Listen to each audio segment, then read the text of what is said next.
अस्सलाम वालेकुम सब लोगों को। क्या हाल चाल है? सब लोग ठीक ठाक हैं?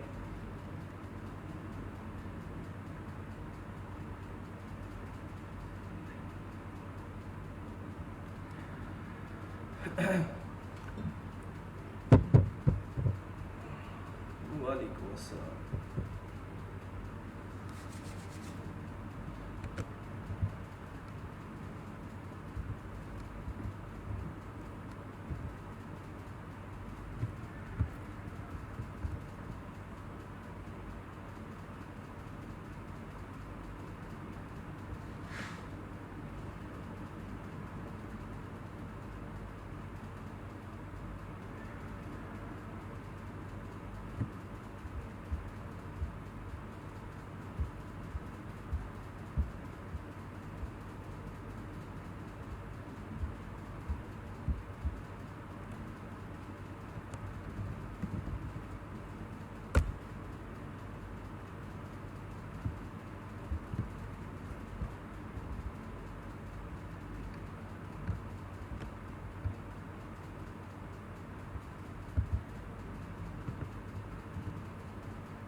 अच्छा जी, कल क्या पढ़ रहे थे भला?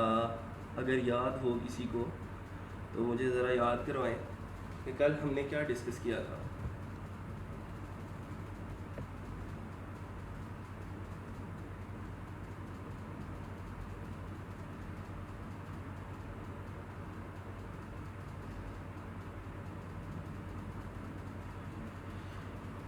वालेकुम अस्सलाम।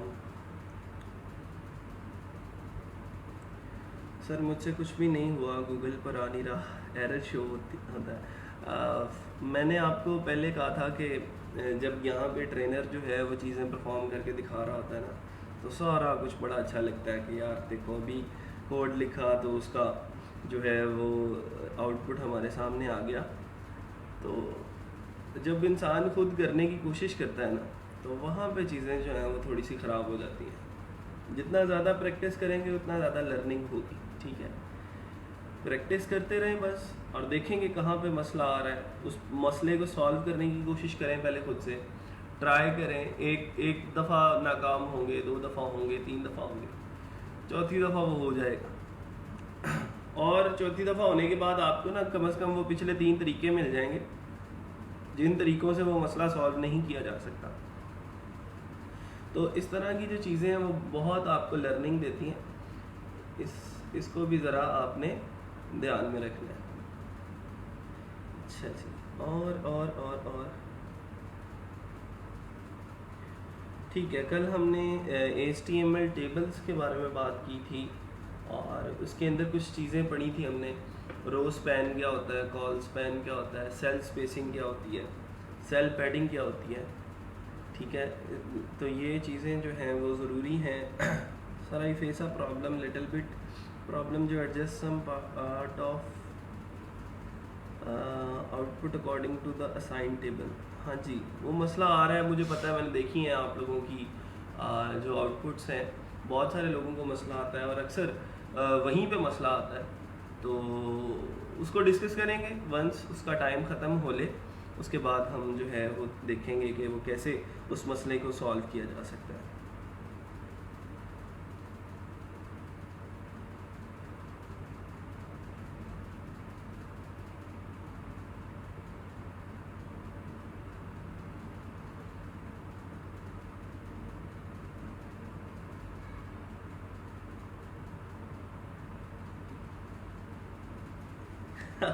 मोहसिन अली कह रहे हैं सर 1.5 का कॉल स्पैन कैसे ऐड करते हैं? यहाँ पे थोड़ा सा सिर्फ लॉजिक का मसला है।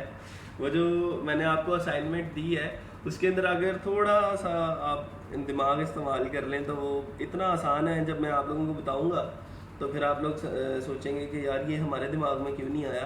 तो वो 1.5 वाला कोई चक्कर नहीं है उसमें। हाँ जी, ऐसे ही है।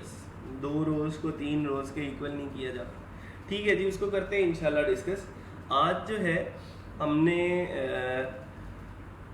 जो चीज़ डिस्कस करनी है वो है CSS, cascading style sheet.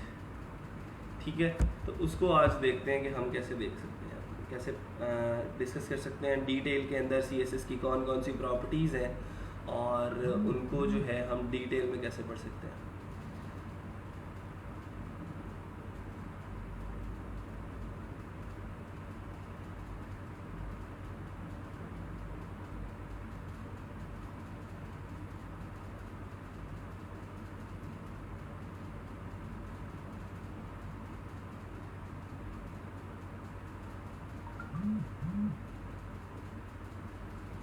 Sir हम अटेंडेंस कंफर्म कर सकते हैं कि अब तक कितने परसेंट है, ये आपको वो बताएंगे, अपना लैब मैनेजर्स बताएंगे। मुझे आपकी अटेंडेंस का कुछ पता नहीं है, मेरा काम सिर्फ आप लोगों को पढ़ाना है, लेक्चर देना है। मेरा मैनेजेरियल चीज़ों से कोई लिंक नहीं है।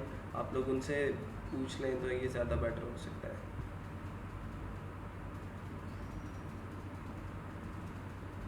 चलें जी, आ जाएं ज़रा। 11:07 हो गए हैं, 3 मिनट और वेट करते हैं इनका।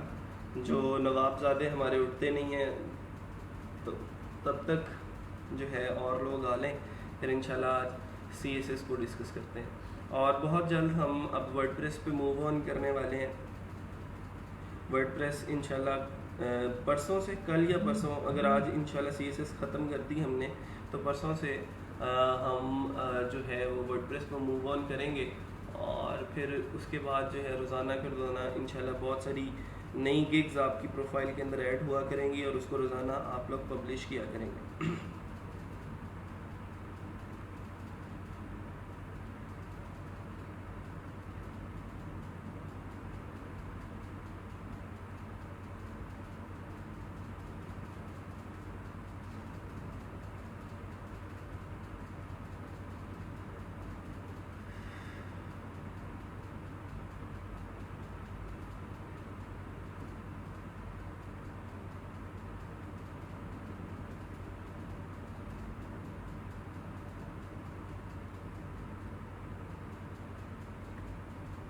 मुश्किल तो नहीं थी असाइनमेंट, आसान ही थी ना।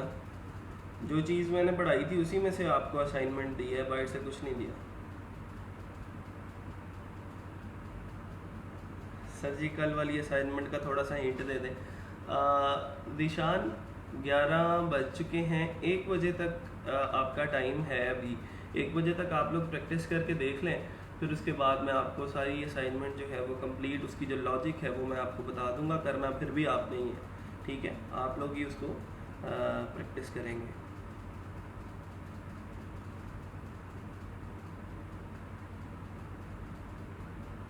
मुतैयब को क्यों नहीं लिंक मिल रहा भाई? आते नहीं हो ग्रुप के अंदर, सामने ही तो होती है क्लास।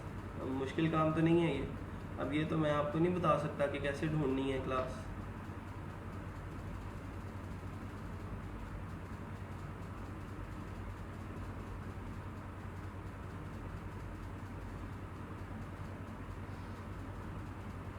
अच्छा, बिलाल जहांगीर ने एक बड़ा अच्छा सवाल पूछा है कि सर वर्डप्रेस अगर हम सीख लेते हैं तो क्या फिर भी हमें HTML CSS और PHP की ज़रूरत पड़ती है या नहीं? तो जवाब है हाँ, HTML CSS और PHP की ज़रूरत पड़ेगी आपको वर्डप्रेस के होते भी हुए भी, क्योंकि क्लाइंट्स कभी कभार कुछ ऐसी रिक्वायरमेंट्स डिमांड कर लेते हैं कि वर्डप्रेस के हाथ वहाँ पे खड़े हो जाते हैं। एक्चुअली वर्डप्रेस खुद PHP के अंदर डेवलप किया गया, ठीक है? तो आपको कहीं पे कुछ कस्टमाइजेशन करनी पड़ेगी, कहीं पे कलर, कोई फॉन्ट चेंज करना पड़ेगा किसी ऐसे एलिमेंट का जो थीम की सेटिंग के अंदर वो सेटिंग मौजूद नहीं है, तो फिर आपको वहाँ पे एडिशनल CSS का सहारा लेना पड़ेगा, HTML का सहारा लेना पड़ेगा, या फिर PHP से कोई आपको कोड के अंदर चेंजिंग करनी पड़ सकती है। तो कोड सीखना बहुत ज़रूरी है। कोड के बगैर आपका वर्डप्रेस नामुकम्मल है।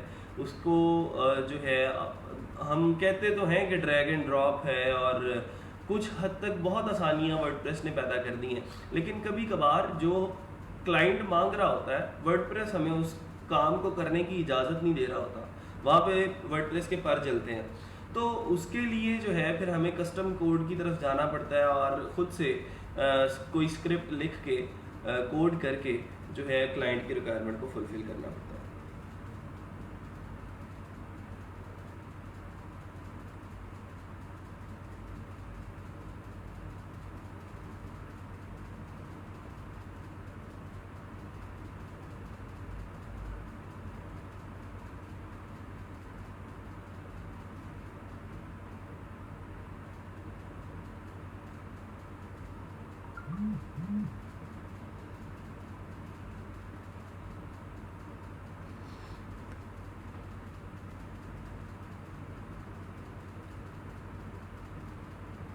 सर पीएचपी में प्रोग्रामिंग का, पीएचपी खुद एक प्रोग्रामिंग लैंग्वेज है, ठीक है, और पीएचपी इंशाल्लाह हम वर्डप्रेस जैसे ही सीख लेंगे फिर उसके बाद पीएचपी पे मूव ऑन करेंगे।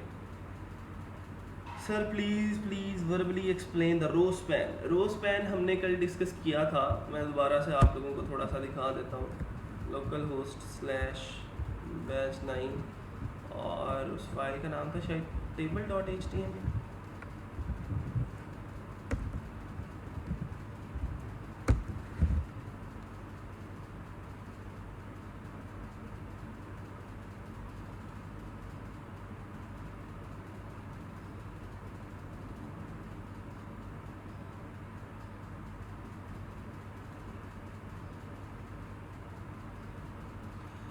अच्छा, यहाँ पे हमने रो स्पैन और कॉल स्पैन जो है वो नहीं किया हुआ, आई थिंक।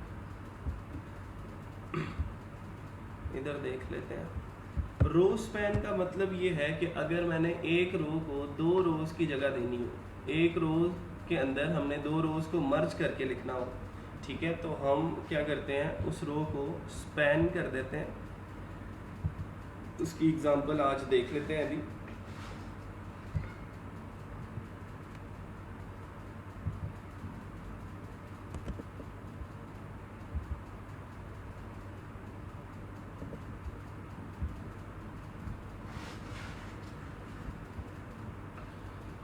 अच्छा जी,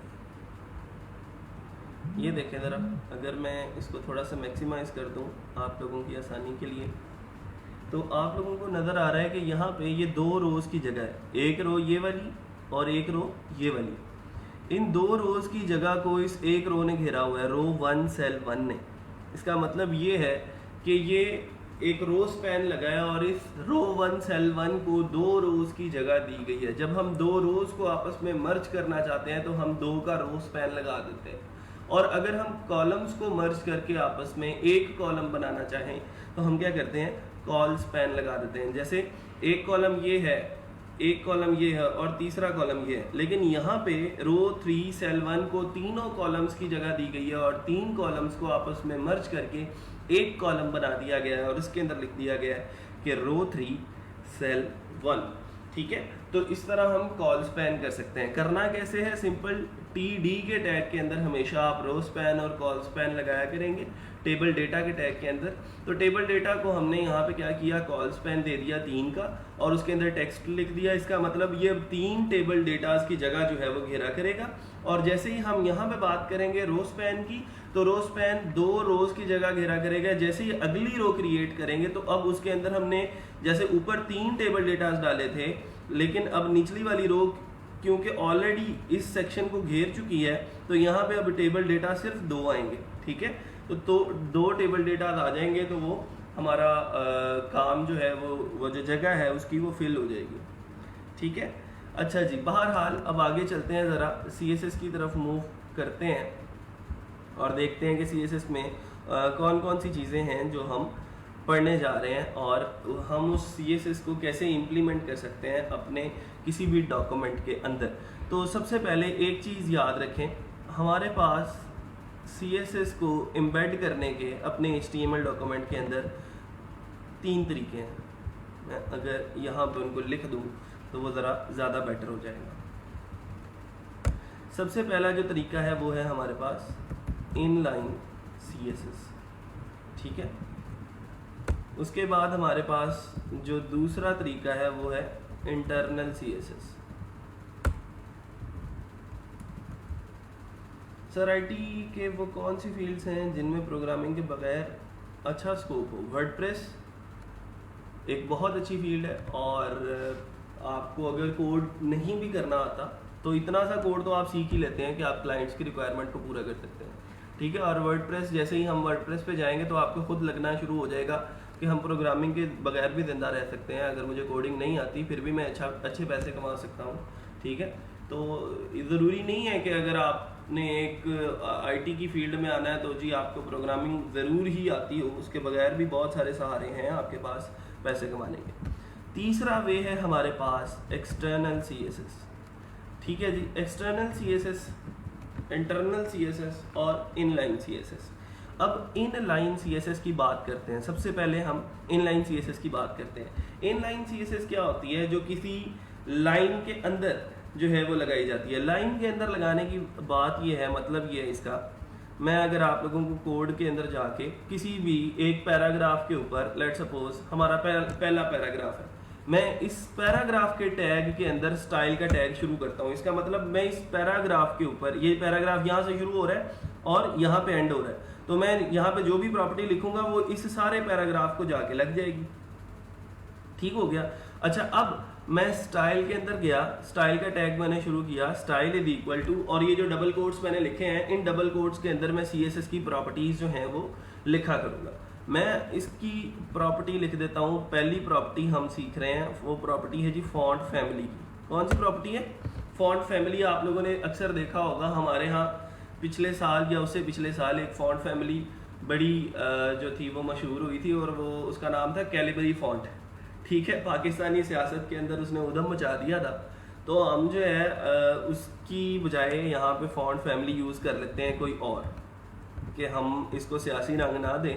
हम फॉन्ट फैमिली का नाम है जी, एक फॉन्ट फैमिली है वर्डाना के नाम से, तो मैं उस वर्डाना नाम की फॉन्ट फैमिली को यूज़ करता हूँ अपने इस पैराग्राफ के लिए। यही पैराग्राफ है ना, हाउ यू एवर वंडर्ड, तो यहाँ पे देख लें उसको चेक करने के लिए, तो हाउ यू एवर वंडर्ड। तो मैं इसको सेव करके जब रिफ्रेश करूँगा तो इस पैराग्राफ को नोट कीजिएगा कि इसके अंदर कैसी चेंजिंग आती है। तो मैंने इसको रिफ्रेश किया, तो अब आप लोग देखें कि उसके पैराग्राफ का जो राइटिंग स्टाइल था वो सारे का सारा चेंज हो गया, और हमने एक CSS प्रॉपर्टी इसके ऊपर लगा दी है, और उस CSS प्रॉपर्टी का नाम है फॉन्ट फैमिली, और उसकी जो वैल्यू है वो है वर्डाना। इसके अलावा भी बहुत सारी फॉन्ट फैमिलीज हैं CSS की, आप लोग उनको देख सकते हैं गूगल पे, फॉन्ट फैमिलीज इन CSS, ठीक है, फॉन्ट फैमिली इन CSS। इस तरह की चीज़ें जो हैं आप लोगों को W3 स्कूल से भी मिल जाएंगी। ये बहुत सारी फॉन्ट फैमिलीज आप लोगों को मिल रही हैं।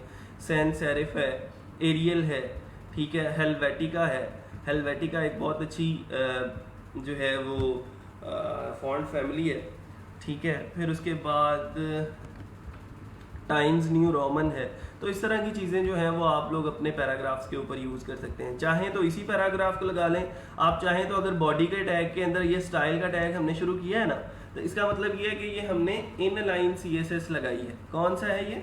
Inline CSS। मैं इसी काम को इंटरनल CSS के जरिए भी कर सकता हूँ। इंटरनल CSS के जरिए कैसे करना है? मैं इसको यहाँ से रिमूव कर देता हूँ, ठीक है। मुझे अभी फिलहाल इसी काम को इनलाइन CSS से नहीं करना बल्कि इंटरनल CSS से करना है। मैं इसको दोबारा अपने पुरानी हालत में ले गया ठीक है, और रिफ्रेश किया, तो ये बाय डिफ़ॉल्ट जो भी इसकी फॉन्ट फैमिली थी इसने कर दी। अब मैंने इनलाइन CSS तो इम्प्लीमेंट करके देख ली, अब मैंने यही काम इंटरनल CSS से करना है। इंटरनल CSS क्या होती है? इंटरनल CSS के अंदर हम ये करते हैं, ये जो हेड का टैग है जो यहाँ से शुरू हो रहा है और यहाँ पे एंड हो रहा है, इस हेड के टैग के अंदर हम एक अपना टैग शुरू करते हैं स्टाइल का। स्टाइल का टैग शुरू करते हैं और स्टाइल का टैग ही एंड कर देते हैं, ठीक हो गया जी। अब जितना भी CSS का कोड होगा वो सारे का सारा CSS का कोड हम इस टैग के अंदर इंप्लीमेंट किया करेंगे, इस टैग के अंदर लिखा करेंगे। सबसे पहले अब मुझे ये जानना है कि मैंने किस एलिमेंट को टारगेट करके उसकी जो फॉन्ट फैमिली है उसको चेंज करना है। लेट्स सपोज पैराग्राफ है, तो मैं यहाँ पे लिखूंगा P, और फिर उसके बाद मैं करली ब्रेसेस लगाऊंगा। करली ब्रेसेस मैंने स्टार्ट की और एंड कर दी, और यहाँ पे मैंने क्या किया, मैंने एक प्रॉपर्टी लिख दी, कौन सी? फॉन्ट फैमिली की। Font family is equal to Verdana, और मैंने इसको एंड कर दिया सेमीकोलन से। कंट्रोल एस से सेव किया, वापस आया, रिफ्रेश किया, तो अब आप लोगों को नज़र आ रहा है जितने पैराग्राफ्स थे सारे के सारे पैराग्राफ्स को फॉन्ट फैमिली वर्डाना लग चुकी है। और समझ आई है कि नहीं आई? लेकिन अब मसला आ गया, जिस जिस चीज़ को, जिस टेक्स्ट को पैराग्राफ का टैग लगा हुआ था ना, उसने उसकी फॉन्ट फैमिली कर दी वर्डाना। लेकिन मसला ये है कि भाई मैं सारे पैराग्राफ्स की फॉन्ट फैमिली को वर्डाना तो नहीं करना चाहता था। मैं तो ये चाहता था कि सिर्फ पहला पैराग्राफ जो है उस पैराग्राफ को जो है वो प्रॉपर्टी लगे। उसके लिए क्या करते हैं, हम इस पैराग्राफ को एक आईडी असाइन कर देते हैं, सिर्फ इसी पैराग्राफ को। इस पैराग्राफ को मैंने एक आईडी असाइन कर दी और मैंने कहा कि इसकी आईडी इज इक्वल टू है P1, मतलब पैराग्राफ 1। अब क्या कर रहे, अब ये जो P को टारगेट किया था ना पहले, तो जहां जहां पे उसको P का टैग मिला उसने उसकी फॉन्ट फैमिली जो थी वो वर्डाना कर दी। मैंने अब इसी पैराग्राफ को, सिंपल इसी पैराग्राफ को आईडी असाइन कर दी P1 की, और अब मैं ये चाहता हूं कि सिर्फ मैं इसी पैराग्राफ को इसकी आईडी से कॉल करके सिर्फ इसी पैराग्राफ की फॉन्ट फैमिली जो है वो वर्डाना करूं। तो मैं आईडी को कॉल करता हूं हैश के सिंबल के साथ। हैश का सिंबल हैश से क्या होगा, और आगे मैं उस आईडी का नाम लिख देता हूं हैश। आईडी का नाम वहां पे क्या लिखा था, P1, तो यहाँ पे भी मैंने उसको कॉल करने के लिए P1 का इस्तेमाल कर दिया। हैश P1 से कॉल किया इस आईडी को। अब वो ढूंढेगा पूरे डॉक्यूमेंट के अंदर के P1 नाम की आईडी कहाँ पे, किस एलिमेंट को असाइंड है, उसको इस पैराग्राफ को ढूंढेगा। नीचे जितने भी पैराग्राफ्स के टैग्स आप लोगों को नजर आ रहे हैं, किसी भी पैराग्राफ को हमने P1 की आईडी तो असाइन नहीं की, सिर्फ इसी को की है। तो अब वो क्या करेगा, सिर्फ इसी की फॉन्ट फैमिली जो है वो वर्डाना कर देगा। मैं इसको सेव करता हूँ और दोबारा से आके रिफ्रेश करता हूँ, तो अब आप लोग देखें सिर्फ इसकी फॉन्ट फैमिली वर्डाना है, बाकी सारे का सारा टेक्स्ट जो है वो अपनी पुरानी फॉर्म के अंदर आप लोगों को मिल गया है। और बात समझ में आई है? इनलाइन CSS और इंटरनल CSS दोनों के अंदर डिफरेंस जो है वो क्लियर हो गया या नहीं, ये मुझे बता दें ज़रा, कमेंट्स के अंदर कंफर्म कर दें कि सर इनलाइन CSS क्या होती है, कि जो किसी टैग के अंदर जाके हम स्टाइल शुरू करते हैं और उसके अंदर हम पैराग्राफ को टारगेट करना है तो स्पेसिफिकली उसी पैराग्राफ के टैग के अंदर जाके उसकी फॉन्ट फैमिली वर्डाना कर दी, ठीक है। लेकिन इंटरनल CSS क्या है कि हेड के टैग के अंदर जाएं, स्टाइल का टैग शुरू करें और एंड करें, वहां पे सारे एलिमेंट्स को कॉल कर लें और वहीं पे उनकी प्रॉपर्टीज जो है वो हम चेंज कर लें, ठीक है। तो इसके अंदर कोई कंफ्यूजन है तो वो मुझे बता दें।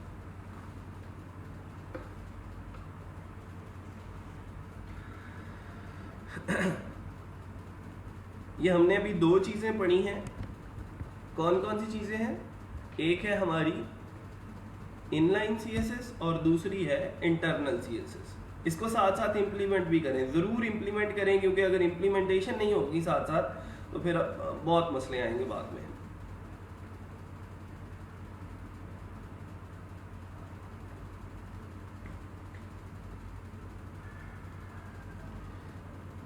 गुड, वेरी गुड, ठीक है, बड़ी बात है जी। पहली दफ़ा में अगर सबको क्लियर हो गया है तो मैं एक्सपेक्ट नहीं कर रहा था। इंटरनल रिवाइज कर दें, चले जी इंटरनल रिवाइज कर देते हैं। इंटरनल CSS क्या है कि हेड के टैग के अंदर जाएंगे, स्टाइल का टैग शुरू करेंगे, स्टाइल का टैग एंड करेंगे, और यहाँ पे हम जिस एलिमेंट को चाहें उसको कॉल करके उसकी प्रॉपर्टीज को चेंज कर दिया करेंगे, ठीक है। लेट्स सपोज मैं यहाँ पे, हमारा ये बॉडी का टैग है, इस बॉडी के टैग को मैं यहाँ पे कॉल करता हूँ। मैंने लिखा जी बॉडी, उसको उसके नाम से पुकारा और वो दौड़ा चला आया।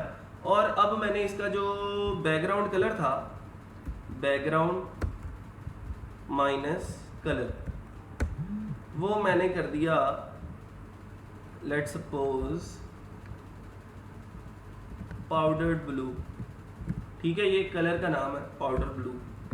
पूरी बॉडी को मैंने टारगेट किया और पूरी बॉडी का जो बैकग्राउंड कलर था उसको मैंने चेंज करके पाउडर ब्लू कर दिया, ठीक है।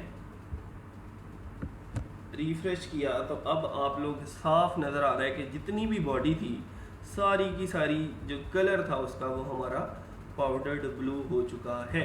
और बात समझ में आ गई है। ये काम हमने किया है इंटरनल CSS से। यही काम मैं जो है इनलाइन CSS से भी कर सकता था। इनलाइन CSS में क्या करना था कि ये बॉडी का टैग है, इसके अंदर ये स्टाइल का टैग लिखा और यहाँ पे मैंने जो है वो प्रॉपर्टी लगा दी। जैसे मैं अगर यहाँ पे लिखना चाहूँ, मैं इसको रिमूव कर देता हूँ यहाँ से, ठीक है। बॉडी के टैग के अंदर जाता हूँ जहाँ पे ये प्रॉपर्टीज एंड हो रही हैं। यहाँ पे मैं एक अपनी प्रॉपर्टी शुरू कर लेता हूँ, बैकग्राउंड माइनस कलर की, ठीक है।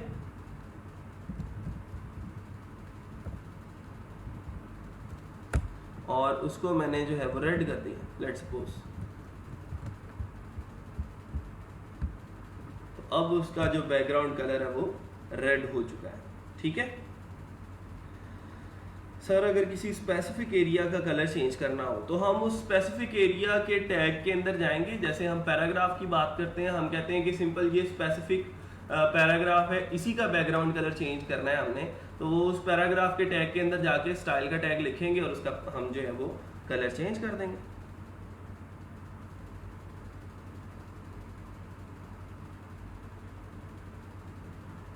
हाय, कितना अच्छा सवाल पूछा है अश्ताफीला सिद्दीकी चौधरी ने।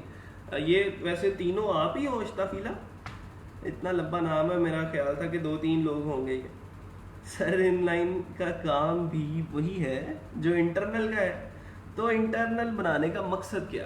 बड़ा ही इम्पोर्टेंट सवाल है कि भाई इंटरनल का यूज़ क्यों करते हैं। अभी तो आपको मैंने एक्सटर्नल नहीं पढ़ाया, तो आपने कहना था सर एक्सटर्नल क्यों बनाई है, ये जो डेवलपर हैं ये तो एवं पागल हैं, क्यों बनाते हैं हम एक्सटर्नल को, क्या किस लिए यूज़ करते हैं, इंटरनल को किस लिए यूज़ करते हैं। तो उसका एक मेन रीज़न जो है वो ये है कि हम हर एक पैराग्राफ को टारगेट करना हो तो अलग-अलग से हर एक अब मेरे डॉक्यूमेंट के अंदर कोई 100 पैराग्राफ्स है, तो हर एक 100 पैराग्राफ्स को जाके मैं टारगेट करूंगा और उसकी फॉन्ट फैमिली बढ़ाना करूंगा। मुझे तो सारे के सारे पैराग्राफ्स की फॉन्ट फैमिली को बढ़ाना करना है, ठीक है। तो मैं उसको जब तक इंटरनल CSS के अंदर कॉल नहीं ना करूंगा तब तक मैं उसको ऐसे हैंडल नहीं कर सकता, ठीक है।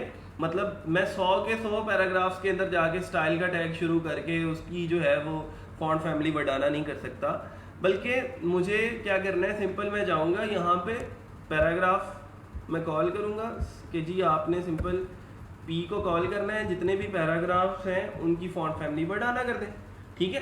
तो वो मेरे लिए ज़्यादा ईजी है, इसलिए जो है मैं वहाँ पे इनलाइन CSS का इस्तेमाल नहीं करता। हाँ, इनलाइन CSS का इस्तेमाल मुझे कभी कभार करना पड़ता है जब मैं किसी एक स्पेसिफिक पैराग्राफ को या किसी एलिमेंट को जो है मैं इंडिविजुअली हैंडल करना चाह रहा हूँ और इंडिविजुअली उसकी प्रॉपर्टीज़ को चेंज करना चाह रहा हूँ, तो वहाँ पे हम क्या करते हैं, इनलाइन CSS को इस्तेमाल कर लेते हैं।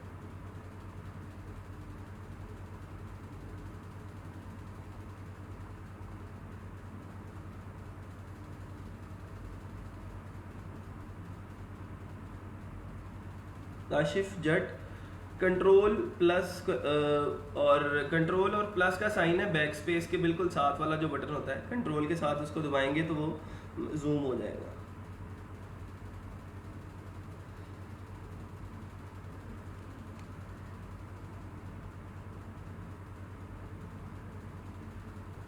सर अगर एट अ टाइम 2 पैराग्राफ्स का चेंज करना हो तो वो करके दिखा दें। जी बिल्कुल करके दिखा देते हैं। यस सर, ओके, आईडी दे के कर सकते हैं। अभी आईडीज और क्लासेस का कॉन्सेप्ट मैं डिटेल में नहीं पढ़ा रहा, अभी सिंपल आज का जो लेक्चर है, आज के लेक्चर में हमने CSS की प्रॉपर्टीज पढ़नी है, ठीक है। आईडीज और क्लासेस को कल पे रख लें, उसको हम इंशाल्लाह डिटेल में डिस्कस कर लेंगे। सर टेक्स्ट को कलर देना हो अगर, तो टेक्स्ट कलर की एक प्रॉपर्टी है, उसको भी अभी आज ही इंशाल्लाह डिस्कस करेंगे कि टेक्स्ट का कलर जो है वो हम कैसे चेंज कर सकते हैं। अभी देख लेते हैं। जैसे मैं अगर बात करूं फॉन्ट फैमिली की, फॉन्ट फैमिली हमने वर्डाना कर ली, ठीक है। और इसका बैकग्राउंड कलर अभी हम जो है वो वाइट ही रहने देते हैं, बैकग्राउंड कलर की प्रॉपर्टी नहीं लगाते ताकि कलर्स जो हैं वो वाजे हो जाए। ठीक हो गया, लें जी। तो अब दोबारा अपनी असली हालत में आ गए जहाँ पे इस पैराग्राफ को फॉर्मेट कर रहे थे। तो इस पैराग्राफ की हमने सिंपल अभी फॉन्ट फैमिली जो है वो चेंज की है, बल्कि यहाँ पे सारे पैराग्राफ्स की चेंज हुई हुई है। मैं इसको दोबारा से वापस ले जाता हूँ, इसको मैं कॉल करता हूँ #p1 से। अच्छा, अब मैं वर्डाना करने के बाद इसका कलर जो है वो मैं कर देता हूँ येलो। ठीक है, वापस आए तो अब देखें उसका कलर जो है वो येलो हो चुका है। ठीक है, ये टेक्स्ट कलर की प्रॉपर्टी जो है उसको हम सिंपल येलो बोलते हैं। मैं ग्रीन कर देता हूँ इसको, ज़रा प्रोमिनेंट है वो।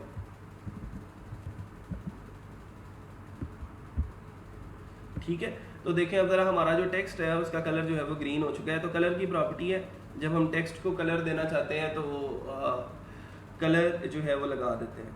ठीक है, कलर की प्रॉपर्टी। चलें आगे चलते हैं ज़रा। और बहुत सारी प्रॉपर्टीज़ हैं जो हम लिख सकते हैं, जो कर सकते हैं, जिनको इम्प्लीमेंट करके देखेंगे अभी। ठीक है, मैं अगर यहाँ पे एक और प्रॉपर्टी की बात करूँ, वो है जी फॉन्ट स्टाइल की प्रॉपर्टी, फॉन्ट माइनस स्टाइल। ठीक है, उसकी एक वैल्यू है ऑब्लिक। तो देखें ज़रा थोड़ा सा उसने उसको टेढ़ा कर दिया। इसको ज़रा डिटेल के अंदर पढ़ने के लिए आप इसको देख सकते हो, फॉन्ट स्टाइल इन CSS। ठीक है, तो फॉन्ट स्टाइल कितने किस्म के होते हैं, अंडरलाइन होता है, ओवरलाइन होता है। ठीक है, ये आप लोग देख लेंगे। इसको वैल्यूज सिंपल आपने चेंज करनी है इसकी। अब ऑब्लिक की बजाय आप इसको अंडरलाइन कर दें।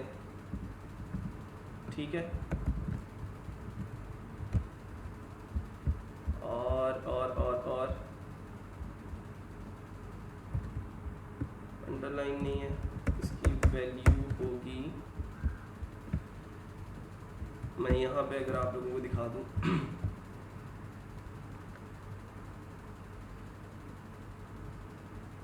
ये फॉन्ट फैमिली है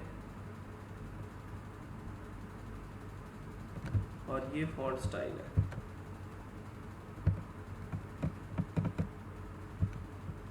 ठीक है, तो इसकी वैल्यूज़ हैं, कुछ इटैलिक है, ऑब्लिक है और नॉर्मल है। नॉर्मल तो आम टेक्स्ट होता है, इसके अलावा इटैलिक जो है इसकी वैल्यूज़ आप लोग बाद में भी देख सकते हैं। मैं अभी जो है हम ये कर लेते हैं कि हम फॉन्ट की जो प्रॉपर्टीज़ हैं उनको डिस्कस कर लेते हैं। इसके अलावा और हमारे पास एक प्रॉपर्टी हो सकती है इसकी फॉन्ट साइज़ की, font minus size. Font size let suppose मैंने इसका जो है वो 200% कर दिया। ठीक है, अपनी मर्जी है, जितना मर्जी इंक्रीज़ करते जाएं। तो देखें ज़रा, अब उसका फॉन्ट साइज़ जो है वो इंक्रीज़ हो चुका है as compare to other text, और साथ साथ मैंने उसको जो है वो कर भी लिया है, इटैलिक भी कर लिया। अरसलान सुहेल, टेक्स्ट को कलर हम दे चुके हैं। कलर की प्रॉपर्टी, जैसे मैंने ये टेक्स्ट को ही कलर दिया है तो कलर की प्रॉपर्टी लगाइए, यहाँ पे colour is equal to green किया हुआ है। ठीक है, चलें जी, अभी तक कितनी प्रॉपर्टीज पढ़नी हमने, font family, colour, font style, उसको हमने इटैलिक बोल दिया, और फॉन्ट साइज जो है वो हमने 200% कर दिया।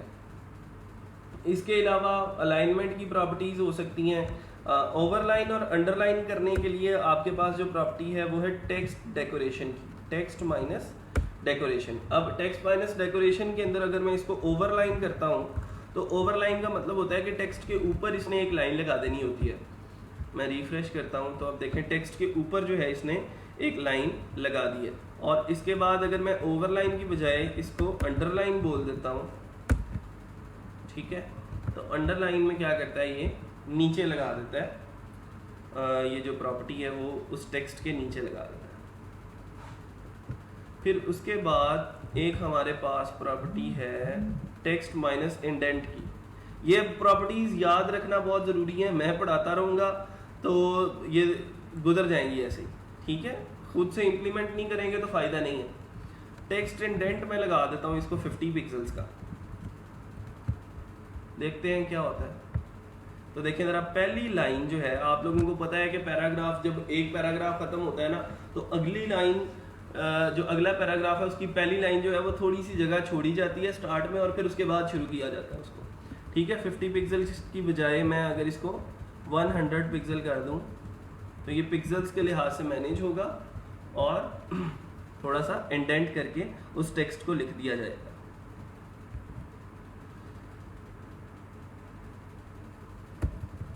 अच्छा हमजा, स्टाइल और डेकोरेशन में ये फ़र्क है कि वो जो टेक्स्ट डेकोरेशन है उसकी अपनी प्रॉपर्टीज़ हैं, जैसे अंडरलाइन है, ओवरलाइन है, स्ट्राइक थ्रू है, उसकी अपनी वैल्यूज़ हैं, और फॉन्ट स्टाइल की अपनी है, जैसे ओब्लीक है, इटैलिक है और नॉर्मल है। तो अंडरलाइन और ओवरलाइन करना हो अगर टेक्स्ट को तो हम टेक्स्ट डेकोरेशन यूज़ करते हैं, और अगर हमने उसका स्टाइल चेंज करना हो, जैसे अगर थोड़ा सा जो है वो टेढ़ा करके हम अल्फाज को लिखते हैं, तो उसके लिए हमने जो प्रॉपर्टी यूज़ करनी है वो है फॉन्ट स्टाइल की, ठीक है, उसको हम इटैलिक बोल देते हैं।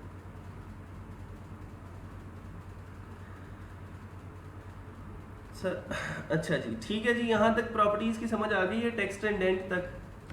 अब इसके अलावा और कौन कौन सी प्रॉपर्टी हो सकती है हमारे पास, देख लेते हैं जी। साथ साथ हम देख लेते हैं, एक प्रॉपर्टी है हमारे पास टेक्स्ट माइनस ट्रांसफॉर्म की। अब टेक्स्ट माइनस ट्रांसफॉर्म किस लिए यूज़ होता है, हमने अगर अपने टेक्स्ट को कैपिटलाइज करना हो। अब ये देखें, ये सारे का सारा टेक्स्ट है जिसके अंदर कुछ वर्ड्स जो हैं वो कैपिटलाइज हैं, जैसे पहला वर्ड, हर एक लाइन का पहला वर्ड कैपिटलाइज्ड है, लेकिन बाकी सारे जो है वो स्मॉल लेटर्स में आ रहे हैं। मैं सबको कैपिटलाइज करना चाहता हूँ तो मैं कैपिटलाइज की प्रॉपर्टी लगा देता हूँ इसको, और टेक्स्ट ट्रांसफॉर्म जो है वो हम लिख देते हैं यहाँ पे। ये सारी की सारी CSS की प्रॉपर्टीज़ आप लोगों को, CSS की जो चीज़ें हैं वो यहाँ पे मिल जाएंगी, आप इनको यूज़ कर सकते हैं और इस्तेमाल कर सकते हैं। फॉन्ट वेट की प्रॉपर्टी भी लगाई जा सकती है। फॉन्ट वेट में बोल्ड कर देता हूँ इसका, फॉन्ट माइनस वेट, वो कर दिया मैंने बोल्ड, ठीक है। तो वापस आए, देखा तो चेक किया, तो अब देखें जरा उसका फॉन्ट वेट थोड़ा सा बोल्ड हो चुका है, ठीक है।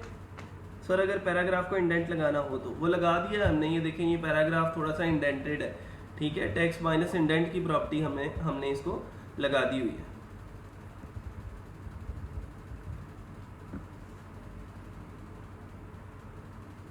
डेकोरेशन के अंदर अंडरलाइन, ओवरलाइन और तीसरी वैल्यू स्ट्राइक थ्रू की भी है, उसको भी आप लोग इस्तेमाल करके देख सकते हैं। अच्छा जी, फिर उसके बाद एक और पैराग्राफ नया ले लेते हैं, सारी प्रॉपर्टीज इसी को लगाते रहना है। अगला पैराग्राफ लेते हैं हम, नीचे वाला। इस पैराग्राफ को, ये जो डमी सर्विलियंस कैमरास वाला पैराग्राफ है, इसको मैं आईडी असाइन करता हूँ P2 की, ठीक है। मेक श्योर कि हर एक आईडी का नाम डिफरेंट रखें आप। दोबारा से मैं स्टाइल के अंदर आता हूँ, जैसे हमने वहाँ पे उसको कॉल किया था #P1 से, मैं यहाँ पे इसको कॉल करूँगा #P2 से, और यहाँ पे हम इसको प्रॉपर्टीज जो हैं वो लगा सकते हैं, ठीक है। यहाँ पे हम देखते हैं कि पैराग्राफ सेकंड है, सेकंड पैराग्राफ को हम पहली प्रॉपर्टी लगाते हैं, लेट्स सपोज वर्ड स्पेसिंग की। वर्ड स्पेसिंग क्या करती है, वर्ड स्पेसिंग की प्रॉपर्टी ये करती है कि आपके वर्ड्स के दरमियान की जो स्पेस है उसको इंक्रीज कर देती है। वर्ड्स के दरमियान की, मैं दोबारा से बोल रहा हूँ, वर्ड स्पेसिंग है तो वर्ड्स के दरमियान की जो स्पेस है उसको इंक्रीज करेगी। हाँ, अगर बात करें लेटर्स के दरमियान की स्पेस को, तो उसके लिए हम लेटर स्पेसिंग की प्रॉपर्टी जो है वो यूज करते हैं। सर किसी एक वर्ड को अंडरलाइन करना हो तो क्या करेंगे, कर लेते हैं जी, अभी कर लेते हैं। वर्ड स्पेसिंग की प्रॉपर्टी मैंने लगाई इसकी 20 पिक्सल्स की, मैंने वर्ड स्पेसिंग 20 पिक्सल्स का लगा दिया।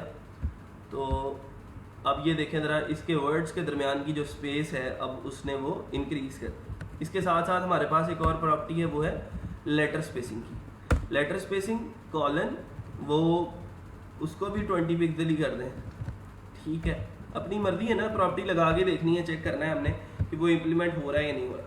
तो लें जी, हमारे लेटर्स जो हैं वो सारे इधर उधर हो गए हैं, कोई समझ नहीं आ रही कि कौन सा लेटर जो है वो क्या कर रहा है, ठीक है।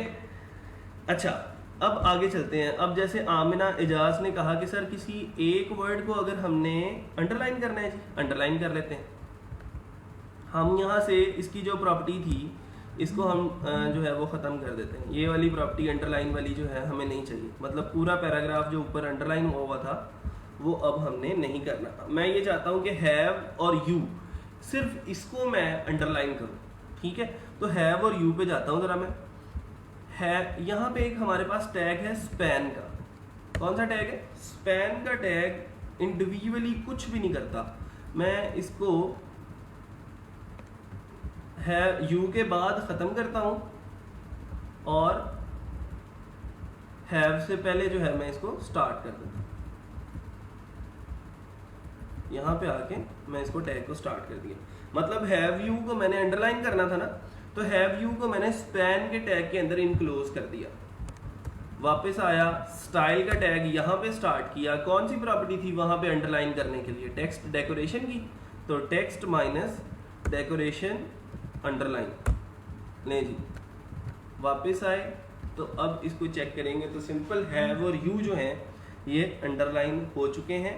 और अब जो है हम चाहे तो एक वर्ड को चाहे तो एक लेटर को भी जाके टारगेट कर सकते हैं। स्पैन का जो टैग है ये इंडिविजुअली खुद कुछ नहीं करता, लेकिन सिर्फ इसलिए यूज़ होता है कि हम किसी स्पेसिफिक चीज़ को टारगेट करके अगर उसको इनलाइन सीएसएस के ज़रिए हैंडल करना चाह रहे हैं तो हम उसके गिर्द स्पैन का टैग लगा देते हैं और उसको हम इस तरह हैंडल कर लेते हैं। यहाँ तक सारी चीज़ें समझ में आ गई हैं। अगर कोई मुश्किल है तो आप लोग पूछ सकते हैं। आमना इजाज, क्लियर हो गया आपको? यू टैग भी लगा सकते हैं। हाँ जी, वो यू टैग तो HTML का टैग है ना अंडरलाइन करने के लिए, लेकिन यहाँ पे जो हमने टेक्स्ट डेकोरेशन की प्रॉपर्टी लिखी है ये CSS की प्रॉपर्टी है। सर अगर अंडरलाइन का कलर डिफरेंट करना हो तो यही करेंगे ना, ये जहाँ पे हमने अंडरलाइन किया इसको यहाँ पे हम इसका कलर जो है वो जाके रेड कर देते हैं। सिंपल। नहीं जी, अब वो रेड हो गया। जिसको अंडरलाइन किया था उसको हमने उसका कलर भी चेंज कर दिया। सलमान गिलानी, बार बार आप यू टैग की तरफ क्यों जा रहे हो? वो HTML की चीज़ें थी, वो पुरानी चीज़ें थी, अब नई चीज़ें आ गई हैं, इसको इम्प्लीमेंट करो ज़रा। यू टैग जो है वो सिंपल, आप किस किस चीज़ को यू टैग लगाओगे? CSS प्रॉपर्टी आप पूरे डॉक्यूमेंट को लगा सकते हो, लेकिन यू टैग के लिए आपको हर एक उस चीज़ को यू टैग के अंदर रखना पड़ेगा जिसको आप अंडरलाइन करना चाहते हो। ठीक है। अब ये देखो मियाँ आसिम साहब ने सवाल पूछा, sir video FX maker tool में वीडियो एक्सपोर्ट नहीं हो रही। तो अब हम बात कोई और कर रहे हैं, लेक्चर कुछ चल रहा है बीच में, एफएक्स मेकर आ जाएगा तो मैं अब क्या करूँगा? हालांकि अहमद ने पूरा ट्यूटोरियल बना के आपको जो है वो बता दिया कि हमने वो कैसे उसको यूज़ करना है। अभी भी आप लोगों को मसला आ रहा है तो मुझे नहीं पता कि इन मसलों को हम कैसे सॉल्व कर सकते हैं।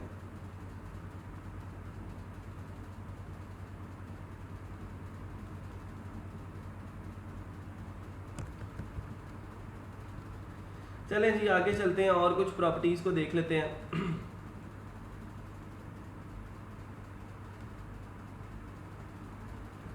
एक और पैराग्राफ ले लेते हैं जी हम। निचला पैराग्राफ जो है, लेट्स सपोज ये वाला पैराग्राफ है।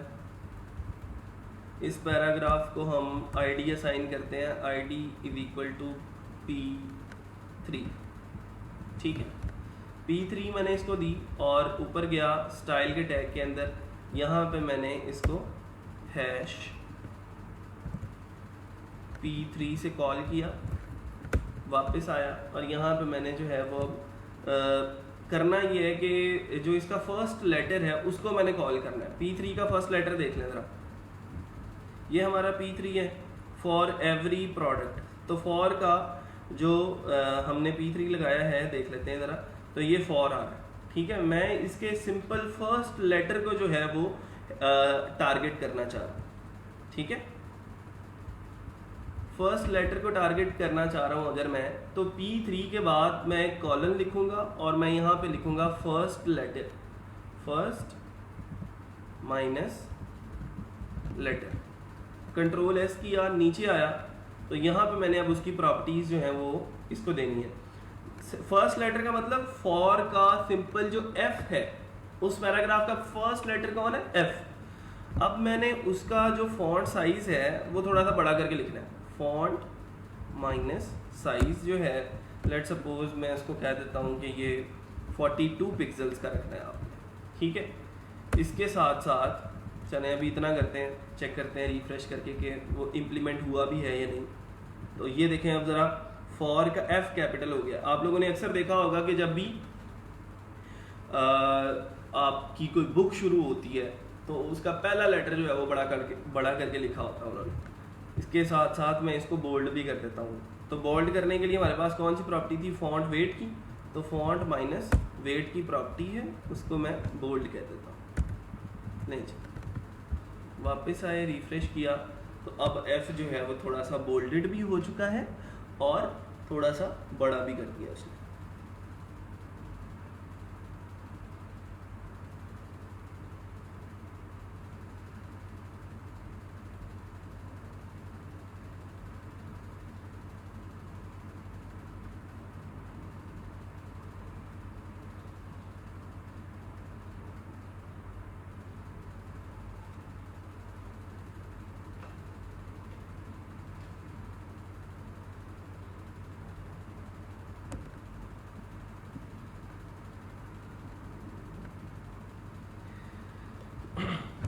ठीक है जी, यहाँ तक चीज़ें क्लियर हो गई हैं। अभी तक हमने जो जितनी भी प्रॉपर्टीज़ पढ़ी हैं ये सारी की सारी हमने टेक्स्ट के ऊपर लगा के देखी हैं। ये टेक्स्ट जो है वो किसी भी किस्म का हो सकता है, ये पैराग्राफ का टेक्स्ट भी हो सकता है, ये हेडिंग का टेक्स्ट भी हो सकता है, ठीक है, और किसी भी किस्म का टेक्स्ट जो है वो आप लोग इसको लगा सकते हैं।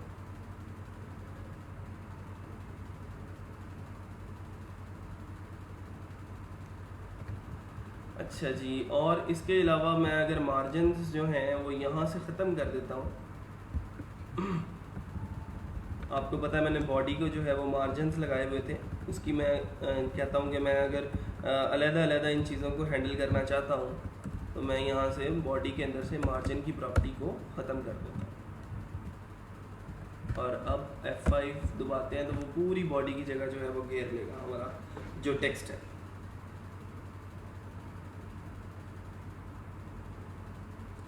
हारून कह रहे हैं माइक्रोसॉफ्ट वर्ड से ज़्यादा तो इसमें काम करने का मज़ा आ रहा है। हाँ जी जी, ऐसे ही है बिल्कुल, ये ज़्यादा चीज़ें इंटरेस्टिंग हैं और इम्पॉर्टेंट भी हैं और स्किल लेवल भी आपका बढ़ता है।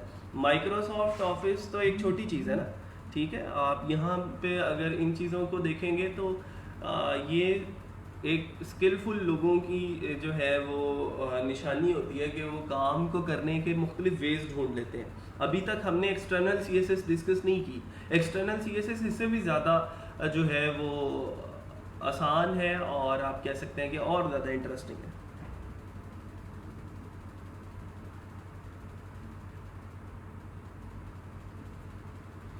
Sir, what is the best practice to create CSS for every page or create a CSS document for the whole website and link into every page? हाँ जी, बिल्कुल कर सकते हैं। मुदस्सिर सरदार का क्वेश्चन है।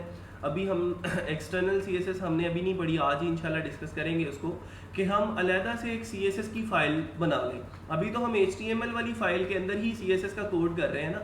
हम क्या करेंगे, एक CSS की अलग फाइल बनाएंगे। जैसे हमने .html की एक्सटेंशन से इस फाइल को क्रिएट किया था ना, ये camera.html, इसी तरह हम एक और फाइल बनाएंगे जिसके अंदर सिर्फ CSS का कोड होगा और हमारी वो वाली जो CSS की फाइल होगी हमारी इस HTML की फाइल के साथ लिंक्ड होगी और हम काम उस CSS की फाइल में करेंगे, लेकिन उसका इफेक्ट जो है वो इस कैमरे वाली फाइल के अंदर हमें नजर आ रहा होगा। अच्छा जी, आ जाए जी, आगे चलते हैं। इसके अलावा अब मैं अगर किसी पैराग्राफ को जो है वो कोई मार्जिन शार्जन या फिर कोई पैडिंग वगैरह देना चाहता हूँ तो वो भी मैं दे सकता हूँ। अगर मैं पहले ही पैराग्राफ पे जाता हूँ तो यहाँ पे आप लोगों को पता है जो हमारा पहला पैराग्राफ है वो ये वाला है, ठीक है। तो अभी रिफ्रेश करके देख लें, हाँ जी ठीक है। अब मैं इस पैराग्राफ को यहाँ पे कॉल किया हुआ है #P1 से, मैं इसको जो है वो मार्जिन देता हूँ। अभी सिंपल मार्जिन की प्रॉपर्टी लगाई, मार्जिन जो है वो मैंने दे दिया इसको 20 पिक्सल्स का। ये चलें 50 पिक्सल्स कर लें।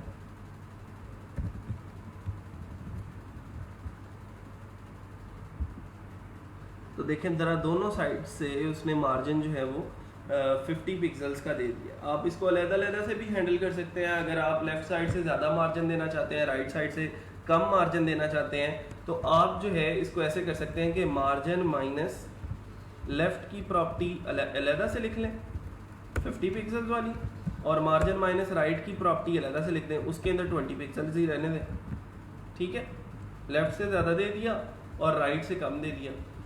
तो अब देखें ज़रा लेफ्ट वाला जो है उसका जो है वो ज़्यादा है साइज़ मार्जिन का, और राइट वाले का कम है। फिर इसके अलावा मैं इसको बॉर्डर शॉर्डर भी लगा सकता हूँ। बॉर्डर की प्रॉपर्टी जो है हमारे पास वो भी मौजूद है, हमने पहले भी लगा के देखी थी, ठीक है। अब भी लगाना चाहते हैं तो लगा लें आप। बॉर्डर लगा दें इसको 2 पिक्सल्स ब्लैक कलर का, ठीक है, और वो सॉलिड होना चाहिए, सॉलिड बॉर्डर होना चाहिए, ठीक है। वापस आए, रिफ्रेश किया तो आप देखें 2 पिक्सल्स का बॉर्डर इस पैराग्राफ के गिर्द जो है वो लग चुका है। अगर आप चाहें तो इसको सॉलिड की बजाय डॉटेड भी कर सकते हैं, ठीक है। डॉटेड को क्या करेगा वो, रिफ्रेश करेंगे तो अब आप लोग देख रहे हैं ये डॉट वाली लाइन एक उसने लगा दी है, डॉट्स लगे हुए चारों तरफ। डॉट्स भी लगा सकते हैं और इसको आप डैश्ड भी लिख सकते हैं, मतलब डैशेस लगा देगा, ठीक है। लें जी, अब वो उसने डैशेस लगा दिया। यहाँ तक बात समझ में आ गई है। बहुत सारी अनगिनत प्रॉपर्टीज हैं CSS की। हमने आप कह लेंगे अभी 2% 3% भी हमने इसको डिस्कस नहीं किया। अनगिनत प्रॉपर्टीज हैं और अनगिनत प्रॉपर्टीज में से हम बहुत सारी प्रॉपर्टीज को डिस्कस करेंगे और बाकी चीज़ें जो है वो मैं आप लोगों के ऊपर छोड़ूंगा उसको इम्प्लीमेंट करने के लिए। बेसिक चीज़ जो लर्न करने वाली है वो ये है कि आपको प्रॉपर्टी लगाना आ जाए कि हम उस प्रॉपर्टी को इम्प्लीमेंट कैसे कर सकते हैं अपने किसी भी एलिमेंट के ऊपर, ठीक है। दूसरी चीज़ ये है कि आपको तीनों तरीके बताऊं, इनलाइन CSS क्या है, इंटरनल CSS क्या है और एक्सटर्नल CSS क्या है। अभी तक जो प्रॉपर्टीज़ हैं, अगर मैं इन्हीं सेम प्रॉपर्टीज़ को एक्सटर्नल CSS के ज़रिए कॉल करना चाहता हूं तो उसको मैं कैसे करूंगा, ज़रा आए उसको देख लेते हैं। अगर मुझे आप लोग इजाज़त दें तो मैं एक्सटर्नल CSS पे मूव कर जाता हूं। अगर कहते हैं तो हम इंटरनल और इनलाइन CSS को ही और पढ़ लेते हैं। अगर तो क्लियर हो गया इन दोनों का जो डिफरेंस है कि इनलाइन CSS क्या है, इंटरनल CSS क्या है, तो फिर हम अब इससे आगे चलते हैं।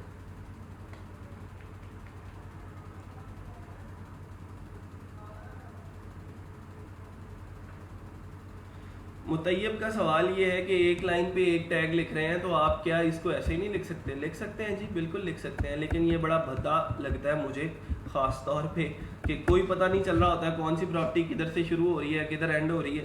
तो इसलिए इंडेंटेशन जो है वो बहुत ज़रूरी है कि आप एक लाइन के अंदर एक प्रॉपर्टी लिखें, ठीक है।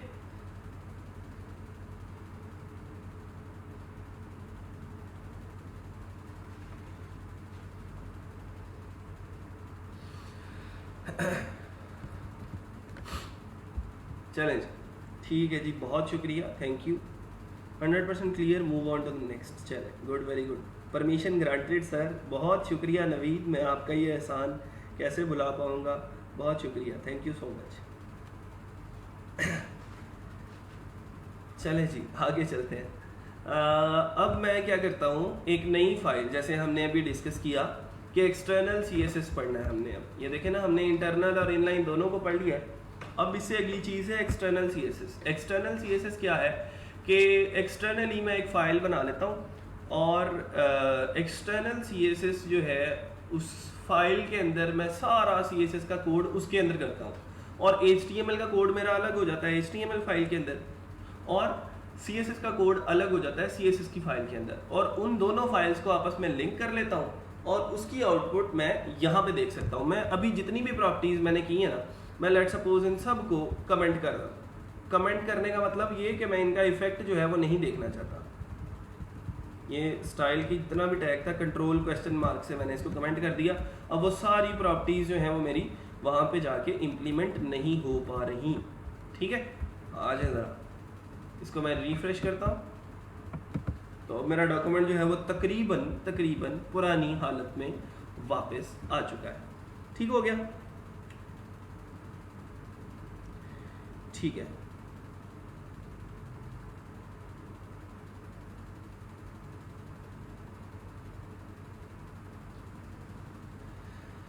अब मैंने ये किया कि वापस आया सब लाइन के अंदर, एक कंट्रोल N के जरिए एक नई फाइल मैंने क्रिएट की और कंट्रोल S से मैंने उसको सेव किया और सेम उसी जो है वो डायरेक्टरी के अंदर कर लिया जहाँ पे मेरी camera.html स्टोर्ड थी ना, उसी डायरेक्टरी के अंदर, उसी फोल्डर के अंदर मैंने एक फाइल बना ली style.css के नाम से। आप लोगों को याद होगा पहले हमने जो फाइल्स क्रिएट की थी उनकी जो एक्सटेंशन थी वो .html रखी थी।